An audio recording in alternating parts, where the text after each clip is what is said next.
Nerds for Humanity. I have Trevor Maloney back in the nerd zone. As a reminder, Trevor and I foresaw this situation, and we were both patriots doing our best in the great state of New Hampshire 7 months ago, trying to convince the Democratic Party that they should really think twice about giving the nomination to Joe Biden and that he should agree to some debates with Congressman Phillips and Marianne Williamson, back in New Hampshire. And everybody said, no, there's no need for that. They're riding with Biden, and here we are. So welcome back, Trevor. First of all, congratulations on being right. I don't know if that's worth it. I wish we were wrong.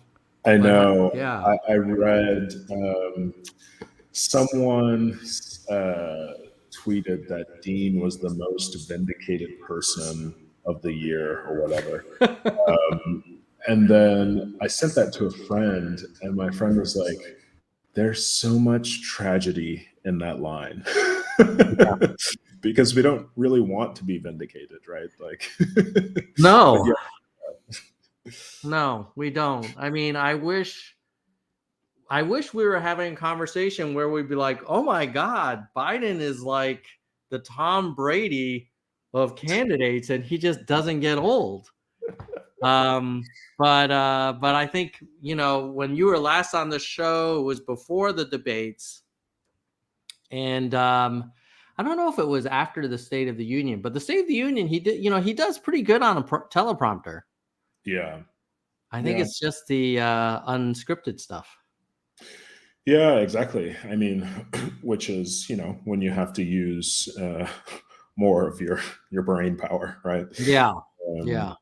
And that's the sad reality that we're witnessing here is he can't really marshal the brain power to. It doesn't look like it. And then, the subsequent interviews, because they said, well, he's going to do this big kind of road show and everybody's going to be convinced. And when President Biden says, watch me, I think we have been watching him, and we're not feeling good about this. Yeah. I'm like in this weird position where these events, you kind of have to laugh at them just to process what's happening. And so I instinctively kind of want to make fun of the situation, but at the same time, it's actually quite sad. So I'm not exactly sure how to feel emotionally. But yeah, you're right. The problem is that we are watching the president, and it's just leading everyone to the same conclusion. Now, we should also discuss how his opponent has somehow managed to become touched by the hand of God and the Messiah. The whole Orange Jesus thing has come to a whole new level when you hear some Republicans talk about how clearly this was nothing short of a miracle, and this is a reason why God has chosen Donald Trump to be president again. That's a tough competitor. He was always crazy and off the wall, but he was never heroic. But I feel like that was a heroic moment for him. Yeah. I think we should isolate our political thoughts on Trump and Trumpism, and just focus on that moment. For your audience, if they haven't seen the video of this, I'm sure they have, but it's worth just watching it with the audio on, to get a sense of real time how he's thinking, to get a sense of how Trump himself is thinking, and in a matter of seconds, his ability to project to the world that image, that is all you need to know about his genius. And this is not an endorsement of him or his politics or what he stands for, but I think if we don't fully appreciate what we're up against, we definitely don't stand a chance. but that is his raw genius in that moment, right? To after being shot, Yeah. to be so like iconically defiant, right? You Mm-hmm. can see him thinking about this, and so like this is the contrast with President Biden. That in a moment like this guy could just turn on and project strength and defiance. Like that. We are, as an electorate, we are totally obsessed with image, uh, Mm-hmm. things that are very, very simple, right? And communicating a message politically. And I don't know how you sort of argue against those images.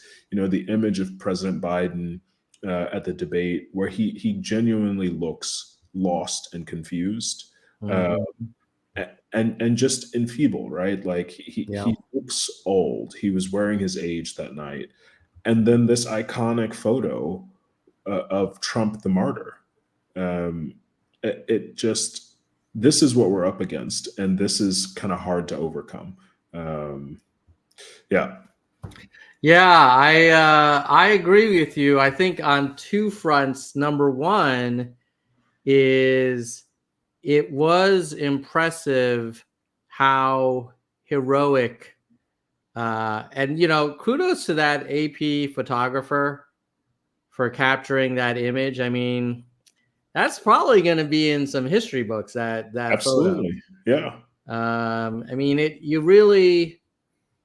it's as if My some gosh. political ad maker like Yeah. posed them, but that's just real time at that Yeah. moment. I'm not, it was like two miracles that day.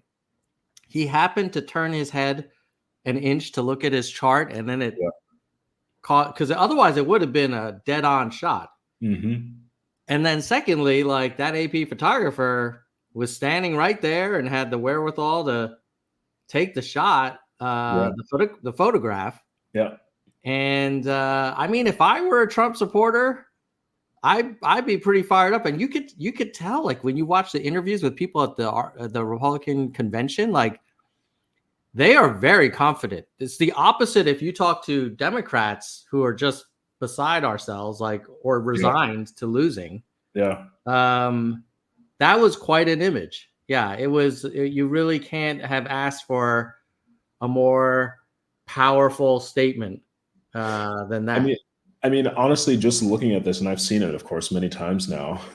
Even just looking at it now, it's moving, um, Yeah. because of just the drama of this moment, Hmm. you know. And I really dislike um, everything about Trumpism and this movement, and this sort of grievance politics. But you can't deny the raw emotion of this Yeah. moment. I mean, you couldn't have staged this thing any better. You really could not Uh, have. yeah, I mean, I don't think like Hollywood could have done a better job. exactly. And it's just dripping with the exact kind of grievance and just like primal emotion Yeah. that a lot of Trump supporters feel. And this is what's going to motivate them to turn out. They don't need to hear any policy position. They, like And then we have this. this. Yeah.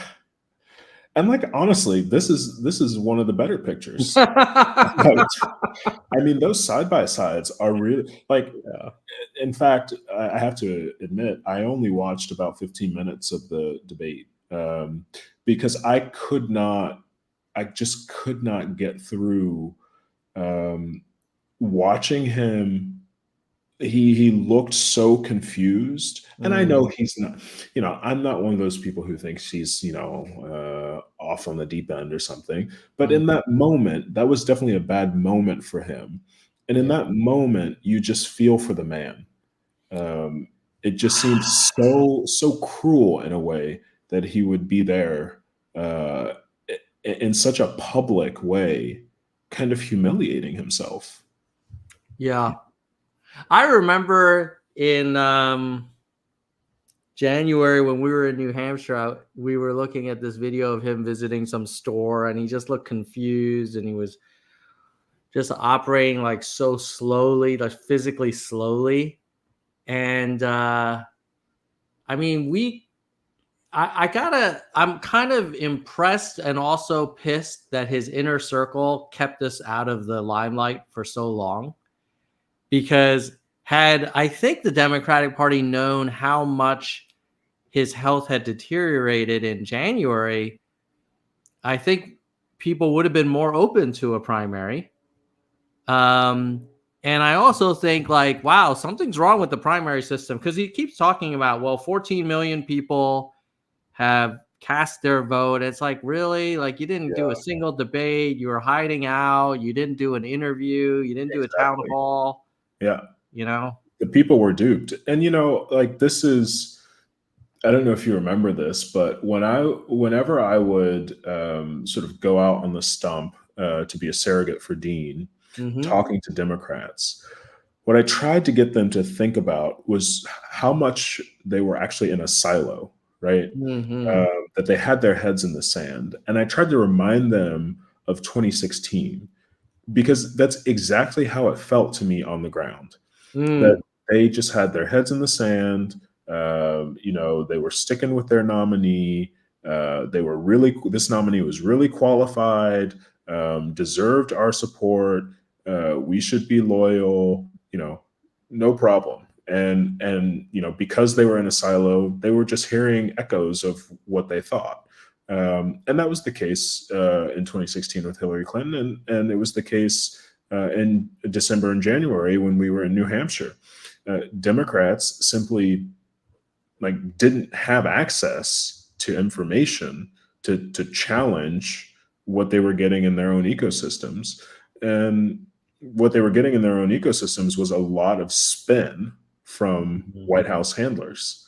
And I think this is going to be the next big story. No matter what happens with President Biden, this is the next big story. How much did these guys know about his situation, and what were they doing to hide it from the press and from the public? And there was this moment where in the press corps, where I think it was, God, I'm blanking on his last name, but his first name is Ed, I believe. He works for CBS, one of the White House correspondents. It's not Ed O'Keefe, is it? Maybe it's Ed O'Keefe. Yeah. Yeah, he got quite angry at Karine Jean-Pierre, because I think he was channeling the frustration of the entire press corps, because they finally felt like, whoa, you guys have been keeping a lot from us. Yeah. And we're here trying to get information about is the president actually making these important decisions? How active and involved is he on a day-to-day basis? And you guys are basically lying to us. This is going to be the next big story. And I feel just totally despondent over the whole thing, because the Democratic Party in the age of Trump, we're supposed to be everything that this guy isn't, right? And it just seems like, man, there are so many people just behaving so poorly, with no regard to the voters that they claim to care about in the Democratic primary, or to the country at large. This might have been the biggest example of Trump derangement syndrome gone awry, where they were so convinced that, we cannot have another Trump presidency. So if we have to suppress information about President Biden to ensure that he wins and beats Trump, it's justified. Yeah. I kind of feel like Biden did that with his border policy. He was so keen on not being anywhere near Trump that he kind of overcorrected, and now it's a liability for him. Yeah, definitely. And I think, to me, what it highlights is I'm not entirely sure how objective people are being when it comes to, we especially in the Trump era, talked about the post 2016 era, talked about electability, right? Mm-hmm. Like President Biden won that primary because of an electability argument, right? He was the most electable against Trump. Mm-hmm. And like as a political strategist, like when I hear that, I'm thinking about data. Like what kind of data do you have to Mm-hmm. substantiate that claim? And so like it was obvious to me, I was a Joe Biden supporter already in 2016. I kind of wanted him to run. Understood why the nomination went to Secretary Clinton. But certainly post 2016, I was very clear that Joe Biden was the only one who I think could beat Donald Trump in 2020. But I was basing that off of data, right? Like Mm-hmm. the data was very clear. I think if you take an average in the aggregate of all the polls, I'm not sure there was ever a time where where Donald Trump was beating Joe Biden in the polls Mm-hmm. throughout the 2020 election. Joe Biden consistently in the national polls and the battleground state polls was winning against Joe Biden. And if you look deeper into the crosstabs, there's all kinds of data there that would back up. There you go. That would back up and support the sort of top line numbers that showed Joe Biden beating Donald Trump. Yeah. So this wasn't, to me, it wasn't this sort of like vibes of Joe Biden. No, it was the data.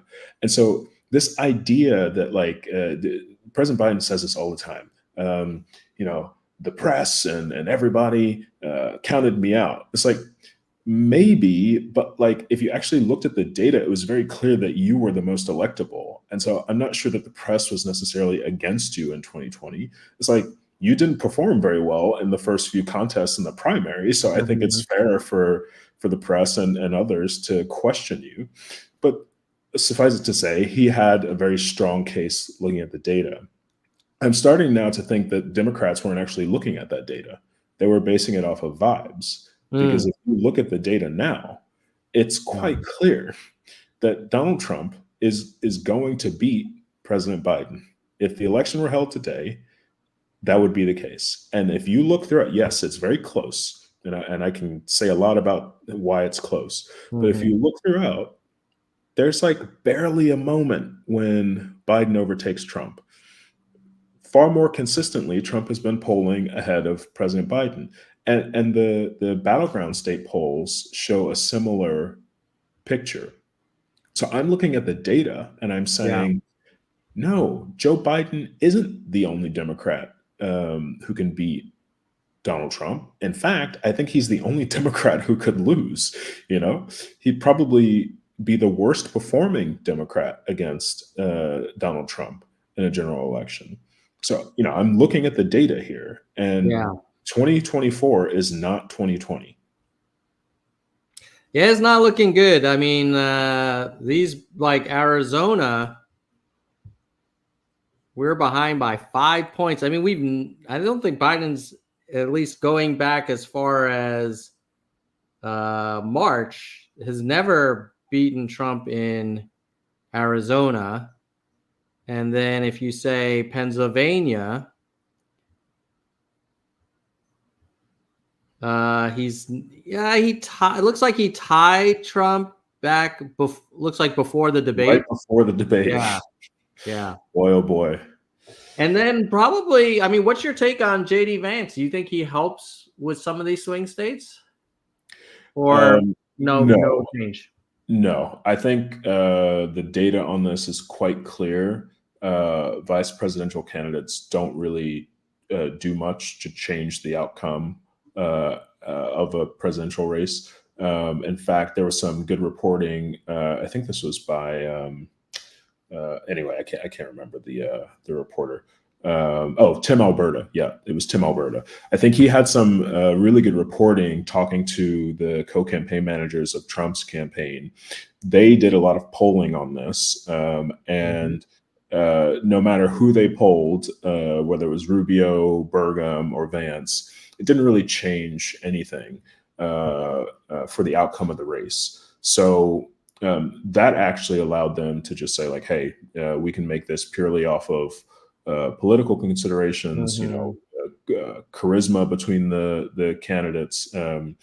And so I think, they chose Vance because they want to double down on MAGA, right? Because they can, because it doesn't matter. They don't need Rubio or any sort of establishment friendly Republicans to broaden their appeal. They're not worried about that. So yeah, I think Vance just shows you that they are very confident about this election, and they're doubling down on MAGA. I actually think Vance is in his own right, a very unremarkable person. Yeah, did you see his speech last night? I have not watched any of it. It was very mid. Yeah, He doesn't seem like a great communicator. He might be better in debates, but he's not a great speech giver to large crowds. yeah. His timing, his intonation, his confidence. He's say what you want about Rubio and Ramaswamy. They know how to work a crowd. Yeah, definitely. But Vance felt a little bit like DeSantis, like a little awkward. Yeah.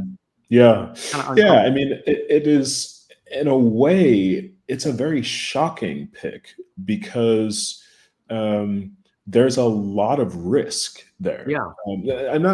Again, I want to just emphasize, vice presidential picks don't matter. They don't change the outcome of the election. In the extreme, they can. Sarah Palin, for instance, people question John McCain's judgment because she was clearly unqualified. Mm-hmm. You have these examples where maybe they question your judgment, but on the whole, they don't affect the race. But so I'm not talking about political consequences for Donald Trump necessarily, but I do think the Vance pick is risky in the sense that for Vance's own sake, I think he's really unproven as a politician. I mean, he's 39, he's a very young guy. He's only been in the Senate for a year and a half. He doesn't have any political experience prior. When he was elected in 2022, yes, he was elected and he won that seat against his Democratic opponent by 6 points. But he underperformed his predecessor by 15 points. Mm-hmm. And then even at the top of the ticket, Governor DeWine in Ohio, Republican, was reelected, and his margin was something like 20 something points. So, he's in the one race where we can judge him as a politician, he pretty dramatically underperformed Republicans in what is, as we all know, a very Republican state now. So it's very risky because I'm not sure that he actually has what it takes to be on the main stage here. It was shocking to me in that way, but I also thought politically it made the most sense for Trump because, as I said, they're doubling down on MAGA, and no one else, Burgum nor Rubio, are true MAGA people. So it is remarkable how much DeWine won for the governor's race. Yeah. And I guess there were a lot of DeWine people who ended up going for Tim Ryan. Exactly. Now, I think it's really unfair to Tim Ryan to focus on JD Vance underperforming, because the true story here is, I think, Tim Ryan, certainly relative to Nan Whaley, Tim Ryan was a really strong candidate for that seat. Mm-hmm. And if it weren't for, I think had he run maybe 6 years ago, maybe he would have eked out a win against the JD Vance. But I just think we're too far gone on that front in Ohio. Republicans people just are instinctively now against Democrats in that state. And Tim Ryan was arguably the best that we could run. And we'll see what happens this year with Sherrod Brown. I think he's probably the only remaining Democrat who could get elected statewide in Ohio. But I would not be surprised if he loses narrowly. It's just it's the reality of our politics today. There's not a whole lot of room for an individual kind of, sort of branding themselves as an independent.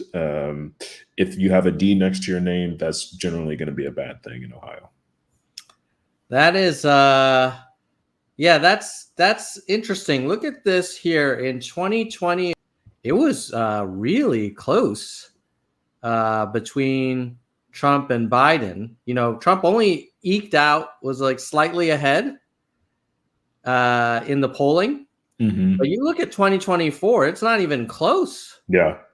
I mean, this is embarrassing. Yeah, but it's I mean, that goes to show that polling in Ohio goes to show you. I think Trump won Ohio by like 8 points, though. So the polling was off there. But I think it goes to show you, to my earlier point, President Biden was really strong in 2020. Like across the board, the polling was very clear that even if it was bullish on him relative to the actual results, it was quite clear that he was in the lead and that he was the favorite in that race. And this is another thing that just drives me crazy, listening to the president and those around him say, "Oh, I don't believe the polls." That's very Trumpian, and it's just like you believe the polls when they're good for you, and you don't believe them when they're bad for you. This is just so childish to me. It's also like very insulting, right? Like to voters. Like, we're smarter than that. Yeah, it's just a stupid argument to make when it's clear that you're losing. So let me ask you this: who's going to be the Democratic Party nominee? Oh, I hate this question. Because let me show you, the betting odds are pretty interesting. Oh yeah, let's start with that. There was a change in the last few days, and it was previously, Biden ahead of Harris, but now Biden's number 2. Yeah. I don't know if it was the assassination or it was the Biden COVID diagnosis, but it's just like that guy cannot catch a break. Yeah. So I'm actually glad we started with this, because it gives me another datum to use here. But I really do think if it's not President Biden, it's going to be Vice President Harris, in large part because while I'm someone who believes that we should have an open convention and that we should relish the fact that we could go into a 4-day open convention without a very obvious nominee and end up with one. Now, I'm not naive. I understand like how risky that is. And so on the risk, I think party elders are going to feel far too much responsibility to have this sort of this process managed well and without a lot of risk. And that's, I think, going to motivate people to coalesce around Vice President Harris. I, for one, actually, I was not a fan of hers in 2020 and generally think she has not proven herself to be a very skillful politician. But I also think it's quite insulting for people who don't like her for whatever reason to say that somehow she's not better than the guy who can barely string together 2 coherent sentences. Like this is not about like who your favorite is. This is about getting someone who stands a better chance of beating Donald Trump than President Biden. And right now, President Biden is the floor. So I think any other Democrat is an improvement on Biden. So I think Vice President Harris stands the best chance to be the nominee if President Biden steps aside. And do you think she will be the nominee. You say she has the best chance if Biden were to step aside. Do you think Biden will step aside? Man, I've gone back and forth on this, and I think so many people have, given the craziness of our politics the past few weeks. But I've read a couple reports today by like people who are really in the know, journalists. So you've got Mike Allen and Jim Vandehei at Axios, and then I think you have Peter Baker and some others at New York Times. Both outlets are reporting that President Biden might be getting the picture. And you could read this two ways, right? One way, these are the sort of smoke signals that they're putting out to let everyone know, like, he gets it, and to kind of put plans into place. The other way of reading it is that these are actually sources that are trying to still engineer and force him out of the race. That's the cynical read on the situation. But I do think, like, these reporters are the big name reporters, and they're not necessarily going to feed people garbage on something this big a story. So I think there's still, for me, there's still some hope, because I do want President Biden to step aside. I think there's some hope that he could still do so. I just think the pressure is just too much. It's not just donors and media elites and all this stuff now. Like, there's a big AP poll that came out, I think that was today, that showed 60+% of Democrats now believe he should step aside. And crucial to the president's thinking about this, among African-American Democrats, it's 50-50. And I think, while it's still 50-50, like, this is the core constituency of his base. And if they are, I think it was like 50% wanted him to step aside, 49% wanted him to stay in the race. If that's the split in your core constituency, how could you possibly win a general election when you've got to convince more than just your base to support you? I just think the evidence is mounting.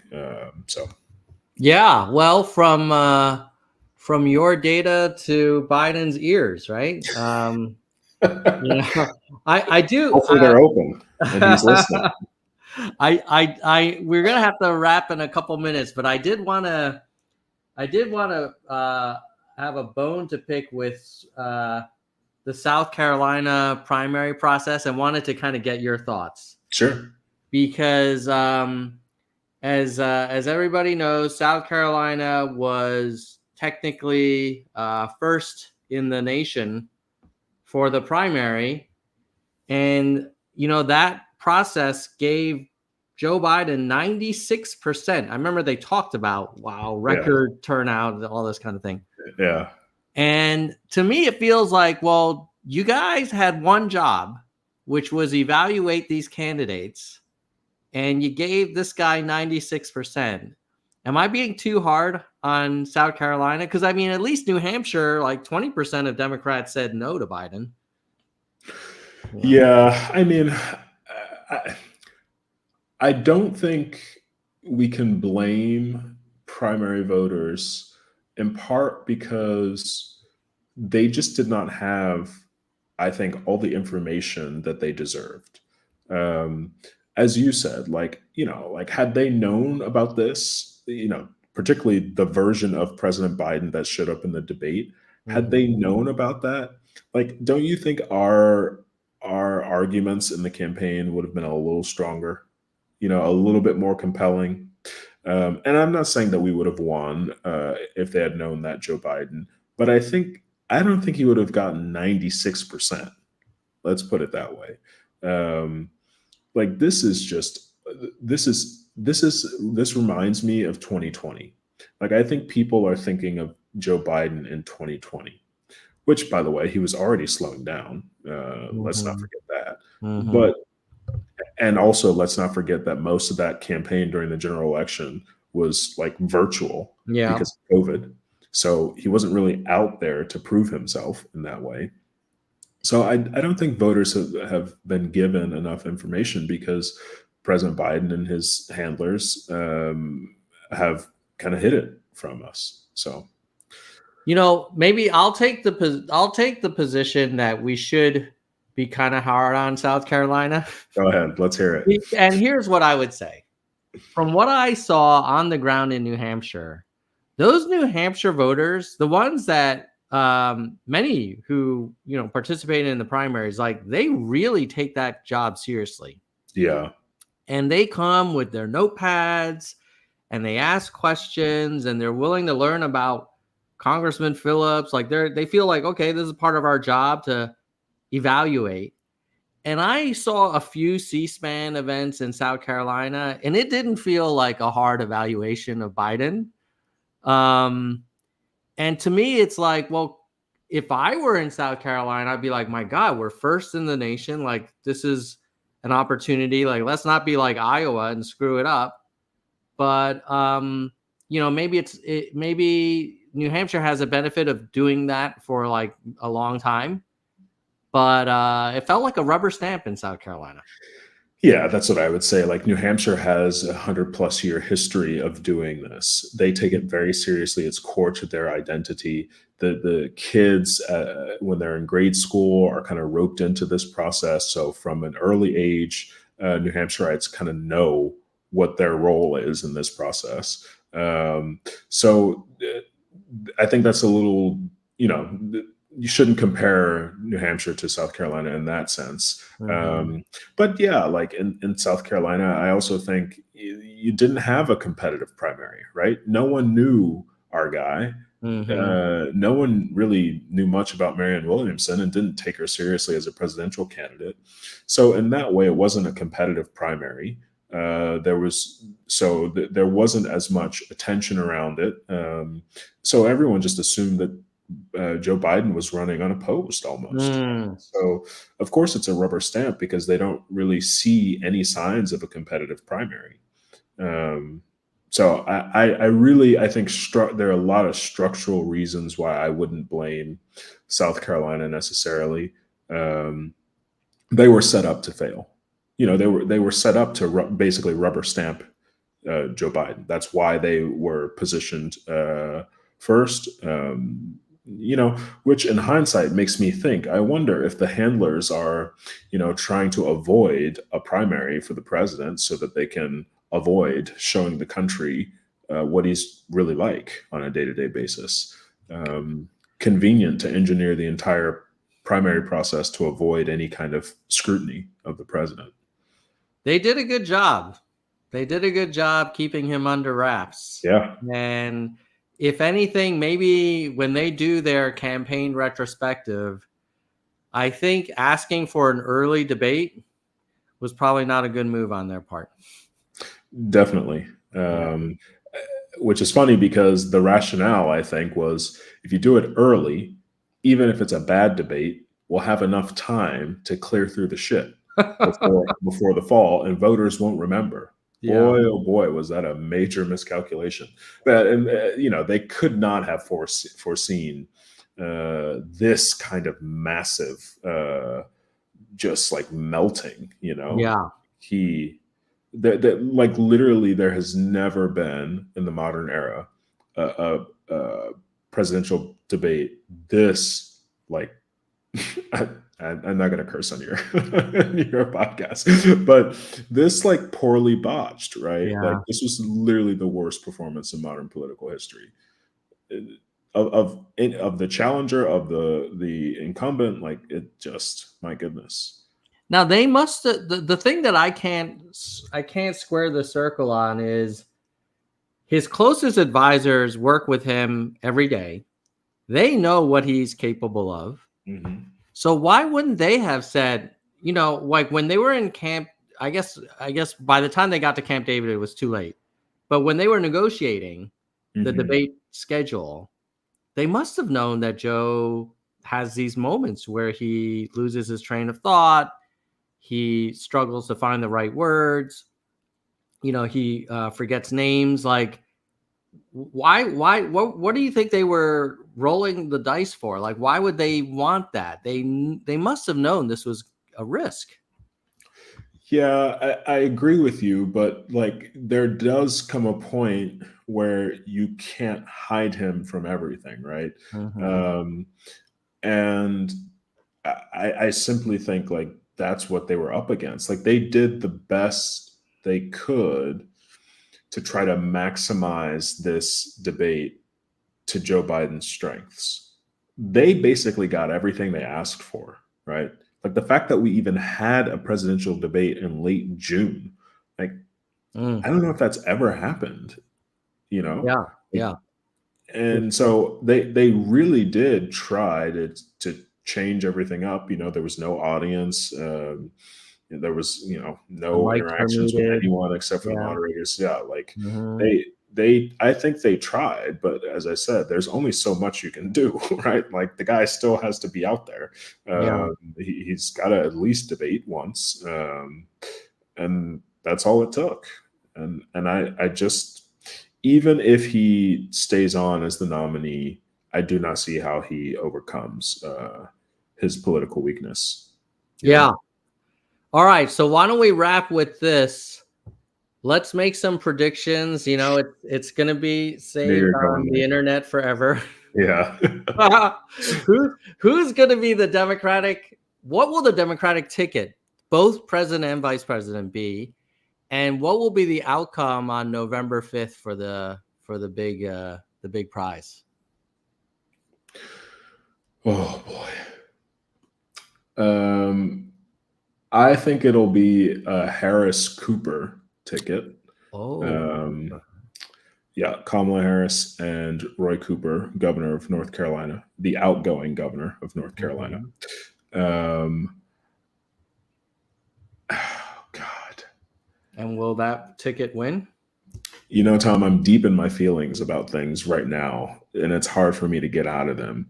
Watching Republican confidence at this level, um, it is, as a political strategist, I'm thinking, wow, they've solidified the base. They have enthusiasm. That in a tight election, which this is going to be, that's what makes the difference. So let me throw in a conditional. Mm-hmm. If a Harris Cooper ticket can actually gin up the base, and Democrats can have the same amount of enthusiasm, if not more, uh, to Republicans, then I think we will eke out a win because we'll maintain our support in the blue wall states, Pennsylvania, Wisconsin, and Michigan in particular.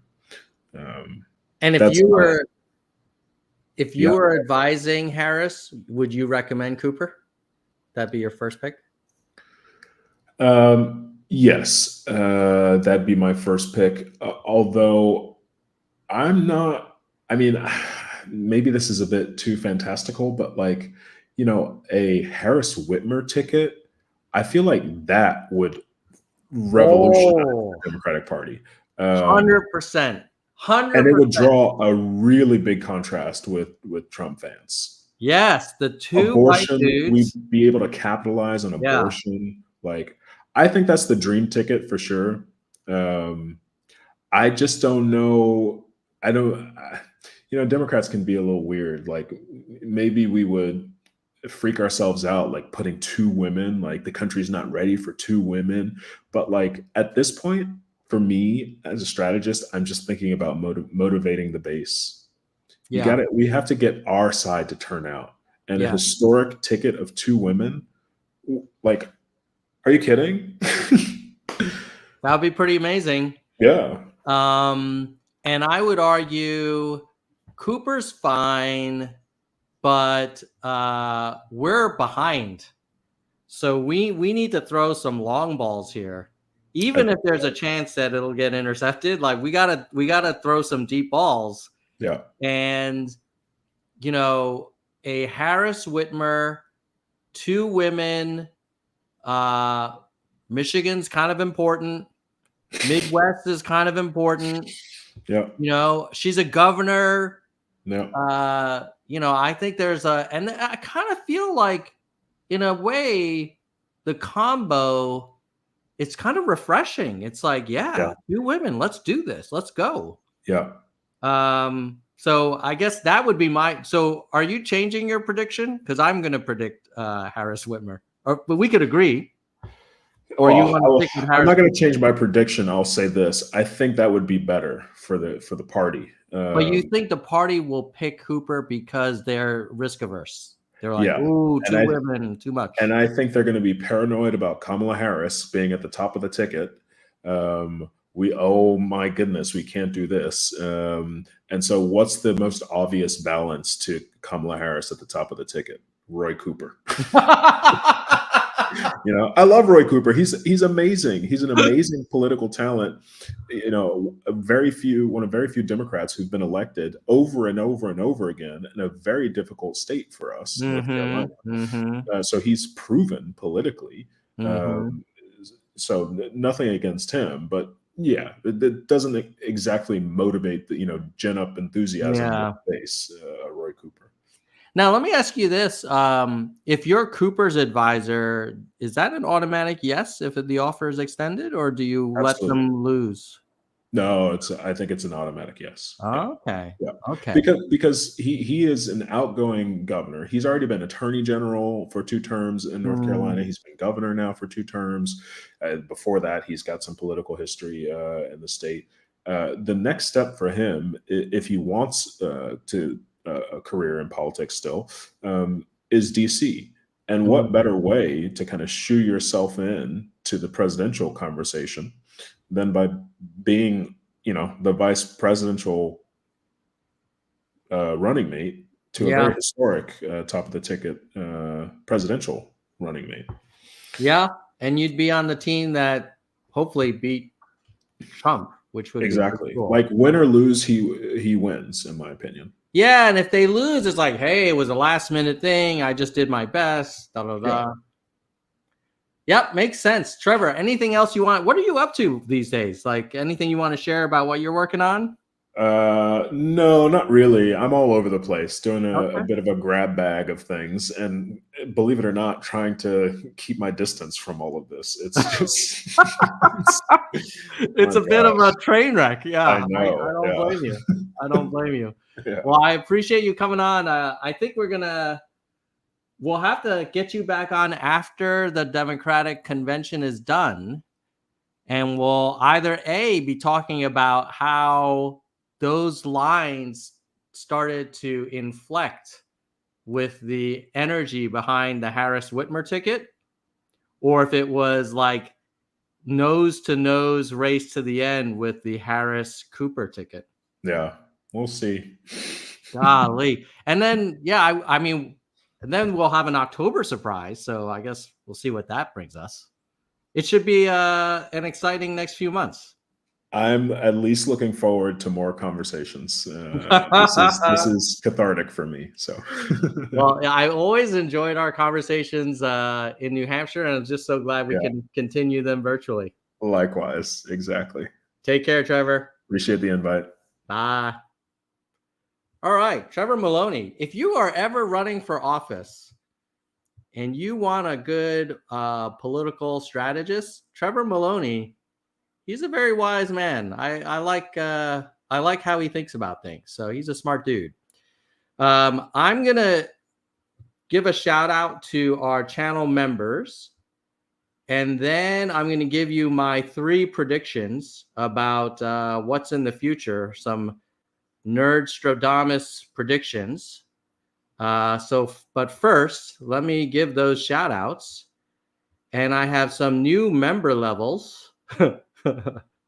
I renamed the member levels, so you'll see now. And if you want to support this channel, just go on YouTube and click the join button, and you can help me out with $1.99 a month, and it goes to helping basically improve the content, the camera. I'm saving up to get a new camera for the show. I bought this mic partly with member support. We have streaming software costs. So the channel is not profitable. I don't earn any money, but it all goes towards making the channel better. So our biggest supporter, who is a Nerd House cabinet member, Soldier One, who's been supporting the channel for 50 months. And after the cabinet, we have the members of Nerd Congress, Kristen Slevin,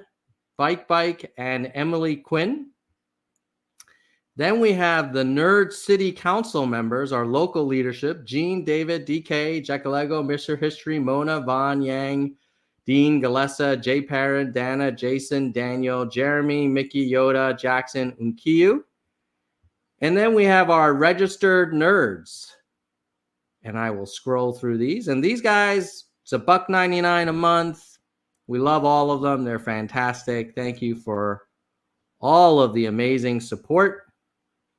Okay, so now I am going to give you a few predictions. Oh, if you can't become a member, the next best thing you can do is like the stream, or if you're watching this on replay, like the video, and share it with your followers so that the algorithm gods can give us some more action.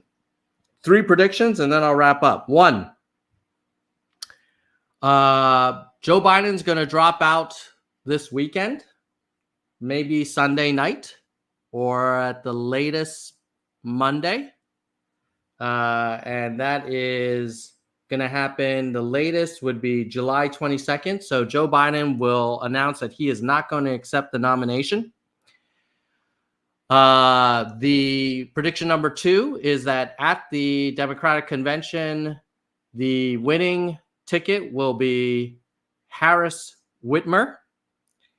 And prediction number 3 is that Harris Whitmer will defeat Trump Vance, but at an even smaller popular vote margin than Biden won in 2020. So it will not be a strong, decisive win, but we will have our first woman president and our first 2-woman ticket, which will be pretty amazing, and our first Asian American president in the White House. So that'll be pretty amazing. So feel free to come back to this from the future and hold me accountable. I'm sure I will discuss it after the election's over.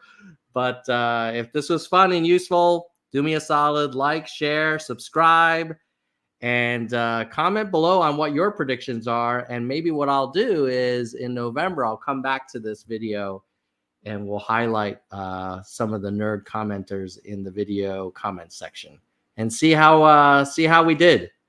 Bye, nerds.